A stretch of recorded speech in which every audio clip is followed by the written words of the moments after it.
Hello बच्चों, English की next class में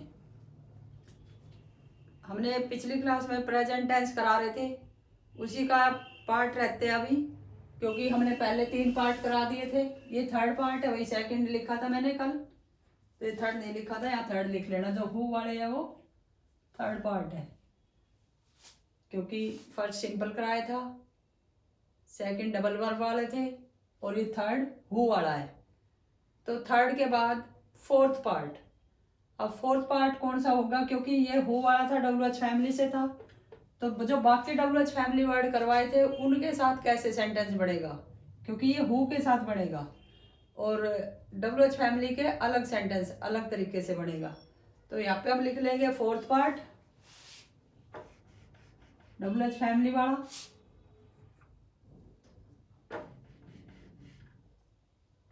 फोर्थ पार्ट, और सेंटेंस हु वाले की जगह WH फैमिली हो जाएगी। अब यहाँ पे WH फैमिली कि बाकी सबके साथ जैसे सेंटेंस बनेगा।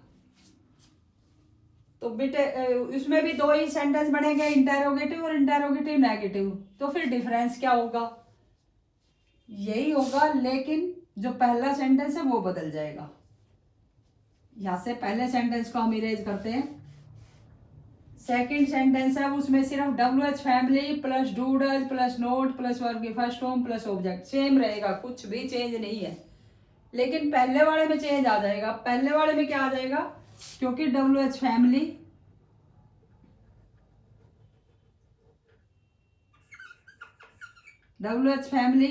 Plus do does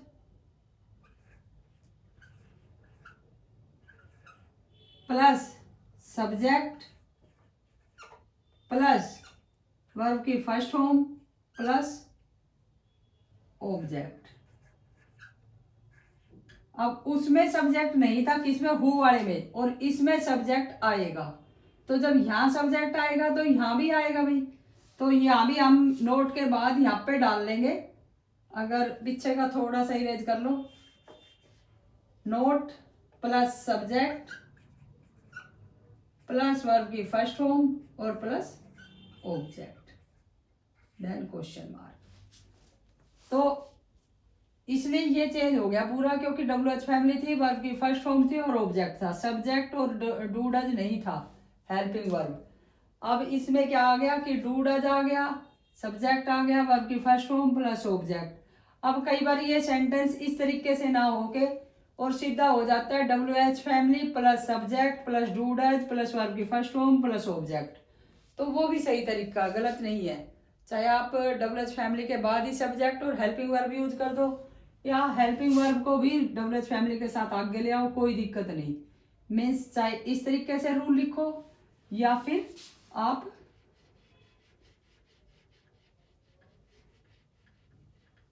WH family plus subject plus do does plus verb की फर्स्ट फॉर्म प्लस ऑब्जेक्ट, चाहे ऐसे लिखो, कोई डिफरेंस नहीं है दोनों सेंटेंसों में। सब्जेक्ट आगे रख दो हेल्पिंग वर्ब पे या पीछे, बिल्कुल एग्जैक्ट सेंटेंस जाएगा आपका, कोई कंफ्यूजन नहीं उसमें। तो यहाँ पे सेंटेंस बदल जाएगा हिंदी का।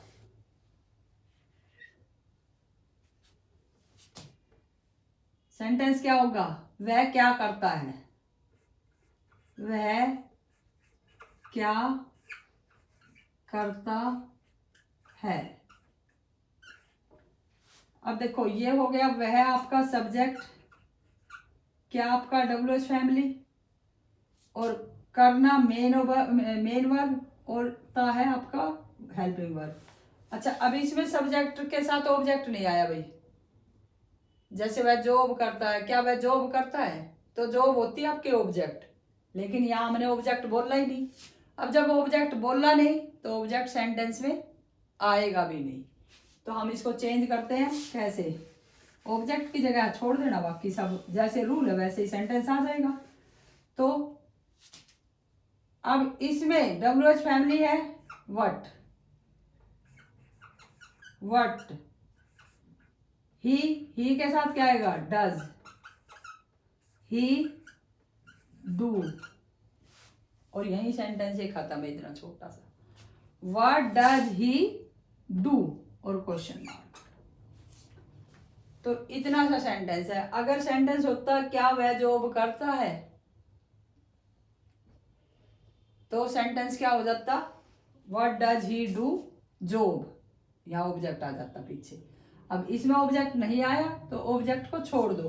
कई बार सेंटेंस में होता है कि टेंस के अकॉर्डिंग सेंटेंस होते हैं लेकिन सब्जेक्ट ऑब्जेक्ट छोड़ दिए जाते हैं, तो वहां पे फिर छोड़ दो उनको। जो चीज बीच में नहीं आ रही उसको उस स्थान के हिसाब से छोड़ दो। तो इस तरीके से आपके हिंदी टू इंग्लिश सेंटेंस है। बस हिंदी में फर्क ये होता है कि सब्जेक्ट फिर बीच में मेन वर्ब, डबल वर्ब आपने देखा है कि आगे पीछे होता है, तो उस रूल के अकॉर्डिंग चलते रहो और किसी भी तरीके का सेंटेंस धीरे धीरे आएगा, आप आराम से बना पाओगे। एक और बता देते हैं इसका, क्योंकि हमने ये सेंटेंस थोड़ा सा बिना सब्जेक्ट के बोला था, सब्जेक्ट वाला बोल देते हैं।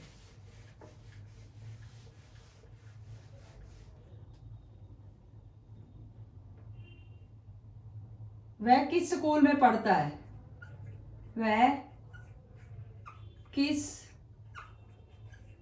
स्कूल में पढ़ता है। तो फिर वही है सब्जेक्ट आपका, हिंदी लिख लो सीधी इंग्लिश, ही, किस, विच स्कूल, में के लिए आ जाएगा इन भाई, पढ़ना, रीड, ठीक है, और ता है डू या डज। तो ही के साथ आएगा डज, और सबसे पहले विच, और विच से भी पहले इन विच, इन विच स्कूल। क्योंकि यहां पे देखो सेंटेंस थोड़ा सा चेंज हो गया कि वह किस स्कूल में पढ़ता है, तो क्वेश्चन पूरा बना किससे, किस और स्कूल में, तो ये पूरा आगे आ जाएगा, in which school he read, does he read, sorry भाई, in which school does he read और क्वेश्चन मार्क। तो इस तरीके के भाव को थोड़ा सा समझना पड़ेगा कि सेंटेंस कब थोड़ा सा आगे पीछे हो जाता है, क्योंकि किस स्कूल में ये कंप्लीट ये क्वेश्चन बन रहा है, तो यही सबसे आगे आ जाएगा। तो ये थोड़ी सी समझने की चीज है इंग्लिश में। तो इस तरीके से आपके सेंटेंस बन जाएंगे। सेंटेंस लिख लो, वह कब उठता है, वह कहाँ जाता है, बच्चे क्या करते हैं, उन्हें कौन पढ़ाता है, वे कैसे स्कूल जाते हैं। मतलब कोशिश करो WH फैमिली के अलग अलग वर्ड्स यूज करके सेंटेंस बनाने की। ये मैं नहीं, आप खुद से भी प्रैक्टिस करो, और अगर कोई भी एरर है तो कमेंट में दे के पूछ सकते हो आप। बाकी ऑफलाइन क्लासेज भी शुरू हो रही है इंग्लिश स्पीकिंग कोर्स की, तो वो भी आप ज्वाइन कर सकते हो, और लाइव क्लास के भी करेंगे अरेंजमेंट धीरे धीरे। तो ये पहला पार्ट, फोर्थ पार्ट हुआ आपका WH फैमिली, और प्रेजेंट इंडेफिनिट टेंस का लास्ट पार्ट जो हमारी लोकल भाषा में बहुत ज़्यादा यूज होता है। हिंदी के सेंटेंस लिखो, कहीं फॉर्मेटिव तो लेटर लिखो या कोई ऑफिशियल लाइन का लेटर लिखो तो उसमें यूज नहीं होता, लेकिन हम लोकल भाषा में बहुत यूज करते हैं इस लाइन को। तो इसका फिफ्थ पार्ट साथ साथ करवा देते हैं ताकि वीडियो में ये पार्ट खत्म हो जाए आपका प्रेजेंट इंडेफिनिट टेंस। बड़ा छोटा सा है, 2 मिनट लगेगी, और फिफ्थ पार्ट सब हटा दो भाई, कुछ नहीं चाहिए हमें ये।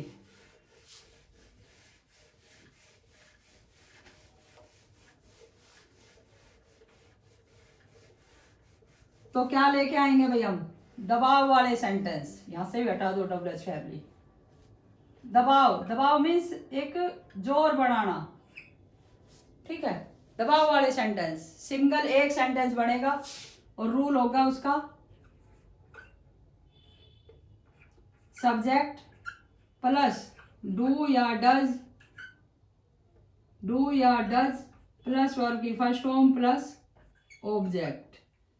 हमने अब तक क्या कहा था, सिंपल सेंटेंस में डू डज यूज नहीं होता, लेकिन यहाँ पे आपका डू डज यूज होगा, तो इसलिए इस रूल में आप इन सिंपल ये हटा दोगे SEIS।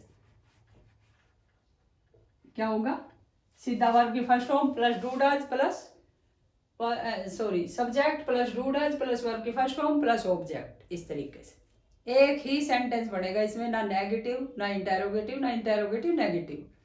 तो सेंटेंस किस तरीके का होगा, क्योंकि हमने बताया कि लोकल भाषा में बहुत यूज करते हैं। जैसे अगर बच्चे भाई आपने दूध पी लिया तो झट से बच्चे का आंसर क्या होगा, हाँ दूध पीता तो हूं। ठीक है, तो सेंटेंस ऐसे होंगे, वह दूध पीता तो है। अब सेंटेंस खत्म होना था, वह दूध पीता है, लेकिन उसने क्या डाल दिया, तो है। ठीक है, तो ये लोकल भाषा का ज्यादा सेंटेंस है। मीन्स जब सिंपल सेंटेंस को डू डज यूज करके दिया जा रहा है तो उस पर दबाव बनाया जा रहा है लोकल भाषा में। ठीक है, तो सेंटेंस क्या हो जाएगा, ही डज टेक मिल्क। अब आप कहोगे टेक मीन्स तो लेना होता है, तो यहाँ ड्रिंक आना चाहिए, क्योंकि पीने के लिए तो ड्रिंक यूज होता है। ड्रिंक हमेशा नशीले पदार्थों के लिए यूज किया जाता है। तो कभी भी आप दूध पी रहे हो, चाय पी रहे हो, कोल्ड ड्रिंक पी रहे हो, तो ड्रिंक का यूज गलत हो जाता है। अगर एज ए सेंटेंस कहीं करेक्शन आता है, हम लोकल में बोल देते हैं I drink milk, I drink water, I go to drink water, नहीं आई टेक टू मिल्क। ठीक है, क्योंकि पीने का मतलब टेक होता है, मैंने लिया है। तो कितनी भी सॉफ्ट चीज़ें जो आप पी रहे हो, घर की जो डेली यूज की चीज़ें पी रहे हो, उसके लिए टेक यूज करोगे। और कोई भी नशीला पदार्थ अगर कोई लेता है, इसीलिए देखा ना कि किसी भी अल्कोहलिक पर्सन को ड्रिंकड पर्सन बोला जाता है, तो वहाँ पे ड्रिंक यूज होता है। कोई भी मेडिसिन ले रहे हो तो ड्रिंक यूज होगा आपका। टेक मेडिसिन भी सही है उसके लिए और ड्रिंक मेडिसिन भी सही है, कि भाई कोई सिरप पिया है तो उसको आप ड्रिंक बोल सकते हो, क्योंकि वो एक मेडिसिन है, नशीला पदार्थ है इसलिए। तो वहाँ पे आप टेक यूज बेशक मत करो, नहीं तो सिंपली आप टेक यूज करोगे पीने के लिए। ये मोस्ट इम्पोर्टेंट वर्ड है इसलिए। और ज़्यादातर बच्चे टेक कर जाते हैं, करेक्शन में आते हैं जब टेक की जगह ड्रिंक कर जाते हैं और फिर हो जाता है वो सेंटेंस गलत। तो ये भाव भी हम साथ साथ आपको बताते चल रहे हैं। इसके अलावा सेंटेंस लिख लो भाई इसके, मैं काम करता तो हूँ, बच्चे पुस्तक पढ़ते तो है, वह गांव में रहता तो है, मम्मी खाना बनाती तो है। तो इस तरीके के सभी सेंटेंस होंगे इसमें। अगर वीडियो हेल्पफुल लगे तो लाइक करें, सब्सक्राइब करें। कमेंट करने में भाई मैं बता रही आपकी कोई बैटरी नहीं जाती, तो प्लीज़ लाइक एंड सब्सक्राइब।